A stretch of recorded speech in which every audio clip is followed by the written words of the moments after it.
बिस्मिल्लाहिर्रहमानिर्रहीम। अस्सलाम वालेकुम नादरीन, आप यूट्यूब चैनल देख रहे हैं, मैं इमरान खान हूँ। नादरीन, सबसे पहले खैबर पख्तूनख्वा का जो अफसोसनाक वाक़या है उसके ऊपर तो अब बहुत सारी आर्टिफिशियल इंटेलिजेंस की वीडियोज़ और तस्वीर बनाई जा रही हैं और मेरे ख्याल में चीज़ों को अब सियासत की नज़र किया जा रहा है। ये एक इंतज़ामी मसला है, बड़ा अफसोसनाक मामला है। और खैबर पख्तूनख्वा की हुकूमत हो या वहाँ की स्वात की इंतज़ामिया हो, PDM में हो या NDM में हो, ये उनकी गफलत है, उनकी नाकामी है कि बार बार पाकिस्तान में सयाहों के साथ अफसोसनाक वाक़यात होते हैं, लेकिन ना तो उन वाक़यात को रोका जा सकता है और ना ही उन पे काबू पाने का कोई तरीक़ाकार है और ना ही सयाहों को रेस्क्यू करने का कोई प्रॉपर बंदोबस्त या इक्विपमेंट मौजूद है। ये साजो सामान कोई इतना महंगा नहीं होता। अब खबरें आ रही थी जनाब ड्रोन्स लाए जाएंगे, उनके ज़रिए से रेस्क्यू किया जाएगा। अच्छी बात है, कोई इतना महंगा ये भी फार्मूला नहीं है कि बहुत महंगे ड्रोन्स आते हैं। ये रेस्क्यू करने के लिए आप ले सकते हैं, ड्रोन्स भी ले सकते हैं। इनके अलावा आप ऐसी कश्तियाँ ले सकते हैं, आप इस तरह की रस्सियाँ ले सकते हैं, आप लाइफ जैकेट्स जो हैं वो अच्छी वाली ले सकते हैं। कुछ पानी के अंदर जाने के लिए कुछ साजो सामान होता है वो इस्तेमाल कर सकते हैं। तो आपको ट्रेनिंग देनी पड़ेगी अपने वर्कर्स को और उन्हें तैयार करना पड़ेगा और आमादा करना पड़ेगा कि जब भी कोई मुश्किल में हो तो उसकी मदद करनी है। अब पंजाब हुकूमत हो या वफाकी हुकूमत हो, उन्होंने इसको एक अपॉर्चुनिटी के तौर पे लिया और उनके जो हवारी हैं उन्होंने भी इसको ऐसे ही लिया। देखिए, पाकिस्तान तहरीक इंसाफ एक ऐसी जमात है कि वो उनके जो सोशल मीडिया के कारकुन हैं वो हर गलत चीज़ के सामने खड़े हो जाते हैं। इसके ऊपर तनकीद का जो आगाज़ है वो पाकिस्तान तहरीक इंसाफ के अपने सोशल मीडिया ने, उनके अपने कारकुनान ने किया था कि ये गलत हो गया और इसके लिए जवाबदेही होनी चाहिए जो लोग इसके लिए ज़िम्मेदार हैं। लेकिन उसके बाद हमने देखा कि PMLN ने और पीपल्स पार्टी ने और बाकी जमातों ने और उनके जो टाउट्स हैं उन्होंने ये फैसला किया कि इसे इस्तेमाल किया जाएगा अली अमीन गंडापुर के खैबर पख्तूनख्वा की हुकूमत के ख़िलाफ़। और वो ज़मीन आसमान के कलाबे मिला रहे हैं। वो कह रहे हैं जी खैबर पख्तूनख्वा कोई जाए ही ना सेहत के लिए, लोग ऐसी बातें भी कर रहे हैं। भाई क्यों ना जाएं, खैबर पख्तूनख्वा सेहत के लिए बिल्कुल जाना चाहिए। ये वाक़यात इंतज़ामिया की गफलत है, इंतज़ामिया को दुरुस्त करने की ज़रूरत है, सयाहत को रोकने की ज़रूरत नहीं है। वहाँ जो लोग प्राइवेट बिजनेस कर रहे हैं, चाहे वो होटल मालिकान हैं, चाहे वो खाना पकाने वाले हैं, खाना खिलाने वाले हैं, चाहे वो ट्रांसपोर्टर्स हैं, वो तो बड़े वेलकमिंग हैं और वो आने वाले सयाहों का बहुत ख्याल भी रखते हैं। मेरे ख्याल में ये नफ़रत फैलाने का वक्त नहीं था, लेकिन हर चीज़ को अपनी सियासत के लिए इस्तेमाल किया जाता है। वहीं एक सवाल ये उठाया जा रहा है, शाहिद अफरीदी को भी शायद इसीलिए ये ट्वीट याद आ गया या उन्हें कह दिया गया कि इस पर आपको ट्वीट करना होगा और ये मौका आपको मिल गया नीचे दिखाने का इन्हें। हालांकि शाहिद अफरीदी साहब बहुत सारे इंतज़ामी मामलात पे खामोश रहते हैं और इसी बुनियाद के ऊपर उन पर तनकीद हो रही है कि जनाब फ़लाँ फ़लाँ इवेंट पे आप नहीं बोले, अब आप बोल रहे हैं।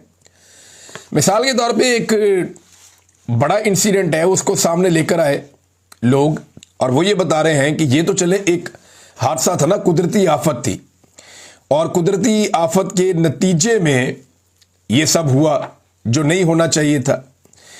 लेकिन अगर आप दूसरी जानिब ये देखें कि पंजाब के अंदर पाकपतन में एक अस्पताल है, वहाँ पे 20 के करीब बच्चे गुज़िश्ता चंद दिनों में जान की बाजी हार गए हैं और जो खबर है उसके मुताबिक 6 दिनों के अंदर जाँ बहक होने वाले 20 बच्चों में से 11 नौमौलूद थे। 4 बच्चों की उम्र 1 दिन, 4 की उम्र जो है वो 5 माह और 1 बच्चे की उम्र जो है वो 5 साल थी। इब्तदाई इंक्वायरी में डॉक्टर और नर्सों को जो है क्लीन चिट दे दी गई, जनाब फारिग कर दें इनको।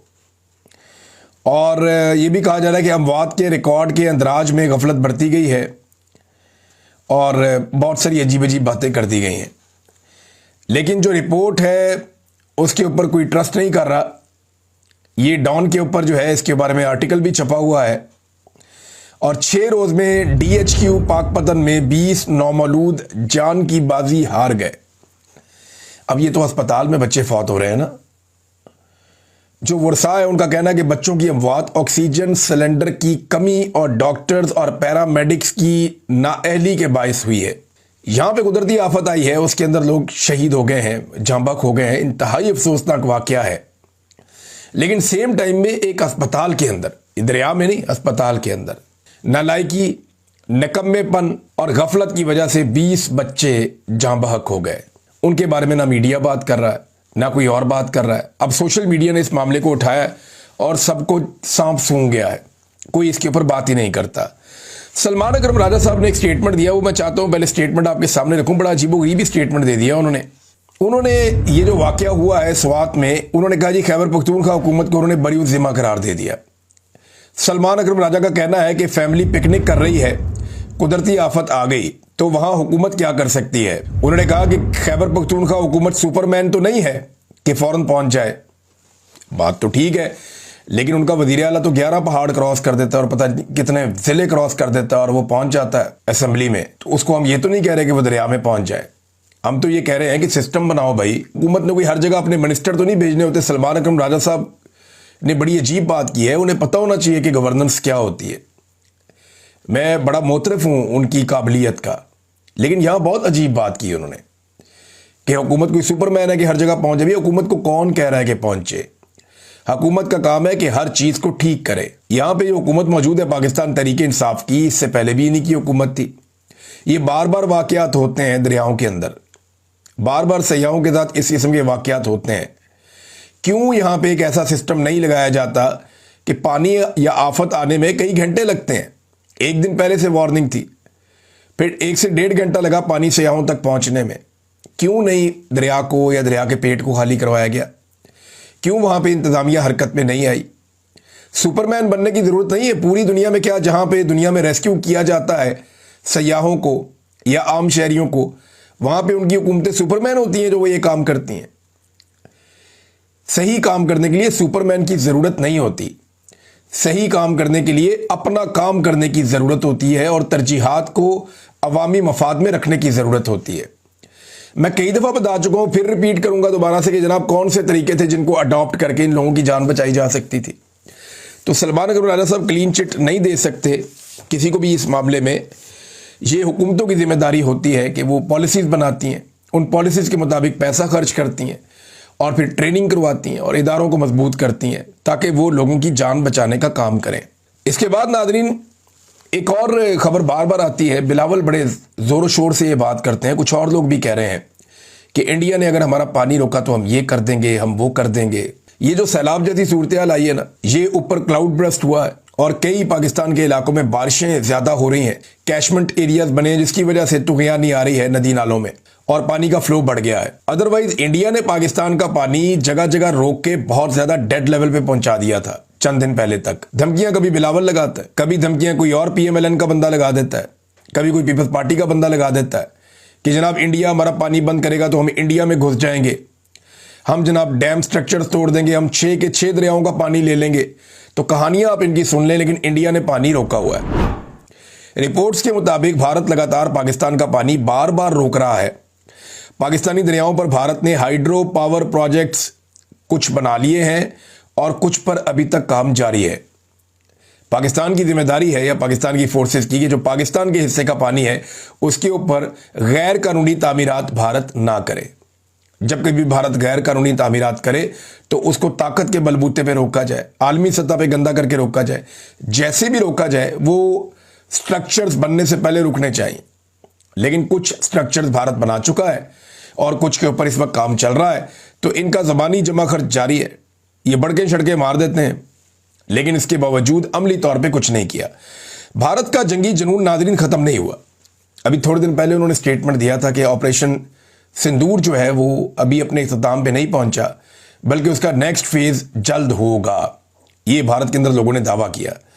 और अब जो इतला आ रही है वो ये है कि भारत ने S-400 की जो खरीदारी का अमल है उसे बहुत तेज कर दिया है, क्योंकि ये वो सिस्टम है जो अगर पाकिस्तान भारत पे किसी वक्त एक फिजाई हमला करता है या पाकिस्तान भारत के ऊपर किसी किस्म का कोई मिसाइल दागता है तो उसमें S-400 जो है वो एक एफिशिएंट सिस्टम है एयर डिफेंस का। यानी दुनिया के अंदर अगर आप टॉप 3 सिस्टम लें तो उनमें ये S-400 है, जिसे दुनिया मानती है कि दुनिया का बेहतरीन एयर डिफेंस सिस्टम है। तो ये रशिया का बना हुआ है। भारत ने इसकी खरीदारी बहुत तेज कर दी है। ऐसा लगता है कि भारत पंगा जरूर लेगा। वो हथियारों की एक दौड़ में लग गया दोबारा से, जैसा कि 2019 में जब उन्हें मार पड़ी थी इमरान खान साहब के दौर में, तो उन्होंने फिर राफेल तैयारे लिए थे, कुछ और साजो सामान वो ले रहे थे। तो अब वो तैयारी जब उन्हें लगा कि उनकी हो गई है तो उन्होंने फिर पंगा लिया, फिर मार पड़ गई, उनके तैयारे गिर गए। और अब भारत दोबारा बड़ी तेजी से तैयारी कर रहा है और उसका जंगी जुनून खत्म नहीं हो रहा। दूसरी तरफ पाकिस्तान के अंदरूनी खतरात बहुत बढ़ गए हैं। पाकिस्तान के अंदर एक बड़ा अफसोसनाक वाकया पेश आया शुमाली वज़ीरिस्तान में।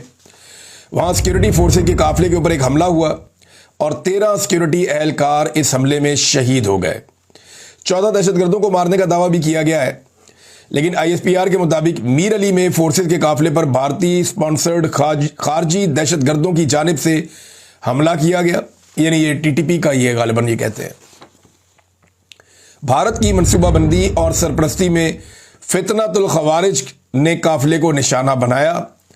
पाक फौज का कहना था कि गाड़ी पर सवार हमला आवर की खुद को फोर्सेज के काफिले के सामने धमाके से उड़ाने की कोशिश की, ताहम काफिले के लीडिंग ग्रुप ने भारतीय स्पॉन्सर्ड खारजी दहशतगर्द के अज़ाइम नाकाम बना दिए और एक बारूद से भरी हुई गाड़ी जो है वो गाड़ियों में से एक गाड़ी से टकरा दी गई, जिसके नतीजे में 13 सिक्योरिटी एहलकार शहीद हो गए और जख्मी भी हो गए। और दहशतगर्दी के इस वाक़े में 3 आम शहरी भी जख्मी हुए हैं, जिनमें 2 बच्चे और एक खातून शामिल हैं। जो लोग शहीद हुए उनके नाम भी ISPR ने जारी कर दिए। इंतहाई अफसोसनाक वाक़या है। और इससे कबल वज़ीर आला खैबर पख्तूनख्वा के दफ्तर से एक इब्तदाई बयान जारी किया गया था, जिसमें बताया गया था कि खुदकुश धमाके में 8 सिक्योरिटी एहलकार शहीद हुए हैं, लेकिन जब तफसीलात सामने आई तो ये 13 सिक्योरिटी एहलकार हैं, ये शहीद हो गए हैं।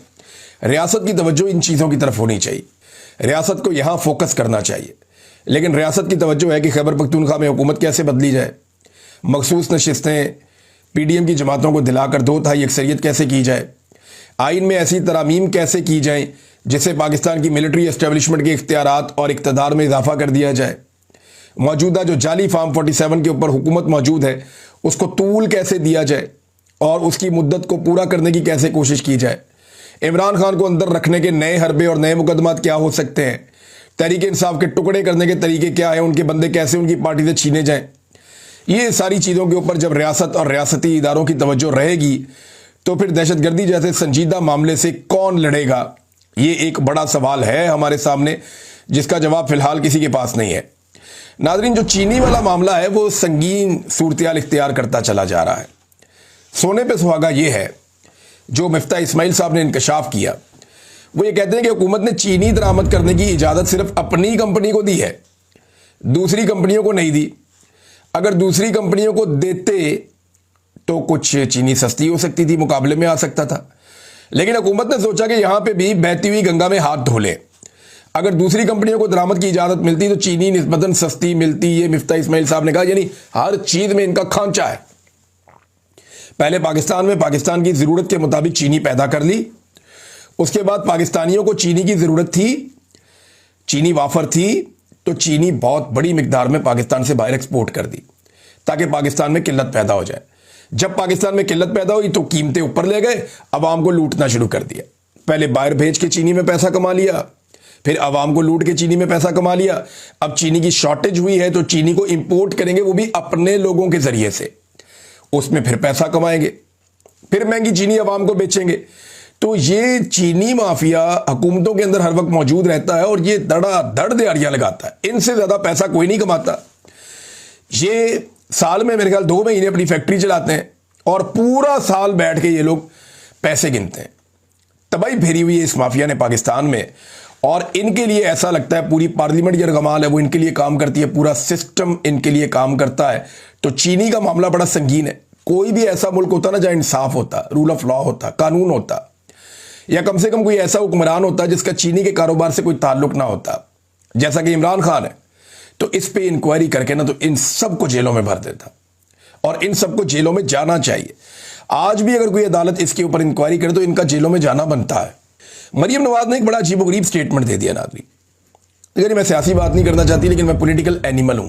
ये एक कहावत उठा के ले आई पुरानी, पॉलिटिकल एनिमल। वैसे सोशल एनिमल भी कहते हैं इंसान को, लेकिन यहां पे ये कोई फिट नहीं होता जुमला। बस एक चीज पता चल जी, उसको फिट करना है जनाब, मैंने ये भी बोलना है। तो पॉलिटिकल तो ये लोग हैं नहीं। पॉलिटिकल होते तो पॉलिटिक्स करने वालों का ये हाल करते हैं। जो बंदा अपनी पार्टी का झंडा उठाता है ये उसको अंदर कर देते हैं दहशतगर्दी का मुकदमा देकर। पॉलिटिकल अपने अपोनेंट्स को सबको जेलों के अंदर इन्होंने भरा हुआ है। खवातीन के ऊपर इन्होंने टॉर्चर किया है, जबर जुल्म और फस्तायत के साथ ये इक़्तिदार में आए। तो सियासी तो ये बिल्कुल नहीं है, ना इनकी सियासी सोच है, ना इनकी सियासी तरबियत है, ना ये सियासी नुक्ता नज़र रखते हैं। अब आ जाए एनिमल वाले वर्ड पे। उस पर गौर किया जा सकता है, क्योंकि जंगल का कानून तो पाकिस्तान में चल रहा है और जंगल के अंदर एनिमल का राज होता है। तो एनिमल वाली बात जो है उसमें थोड़ा वजन ऐसा लगता है कि दिखाई दे रहा है। नाज़रीन, एक और खबर है इंपॉर्टेंट, और वो ये है कि गजा के ऊपर क़यामत टूट पड़ी है। गुज़िश्ता चंद दिनों से, जब से इसराइल और ईरान के बीच में जंगबंदी हुई है, उस वक्त से लेकर अब तक गजा में ऐसा लगता है कि क़यामत टूट पड़ी है। रोज़ाना की बुनियाद पर 80 के करीब फ़लस्तीनियों को शहीद किया जा रहा है, जिनमें बच्चे हैं, मदद करने वाले वर्कर्स हैं, भूखे लोग हैं जो खाने की तलाश में मारे मारे फिरते हैं। उनके ऊपर बमबारी की जाती है, उनके ऊपर शेलिंग और फायरिंग की जाती है और निहत्ते फ़लस्तीनियों को बार बार शहीद किया जा रहा है, जबकि सैकड़ों को रोज़ाना की बुनियाद पर ज़ख्मी कर दिया जाता है। डोनाल्ड ट्रंप ने कहा, बाकी सब ने कहा कि ये जंगबंदी हो जाएगी, लेकिन क्या जंगबंदी से पहले इतने बड़े पैमाने पर नस्ल कुशी होगी? इस कत्लेआम को रुकना चाहिए। तमाम ममालिक के पास ये मौका है कि जो निहत्ते फ़लस्तीनियों का कत्लेआम हो रहा है, जो वहाँ पे मदद करने वाले वर्कर्स हैं उनका कत्लेआम हो रहा है, इसको रोकने के लिए अपना किरदार अदा करें। और इस खित्ते में देर पा अमन के लिए जो बेस्ट तरीका है वो यही है कि आप यहाँ पे फ़लस्तीन का मसला हमेशा के लिए हल करें, फ़लस्तीनियों को उनका हक दिलवाएं, ताकि ये खित्ता पुरअमन तरीके से लंबे अरसे तक रह सके। अब तक के लिए इतना ही। अपना ख्याल रखिएगा, अपने इस चैनल का भी। अल्लाह हाफ़िज़।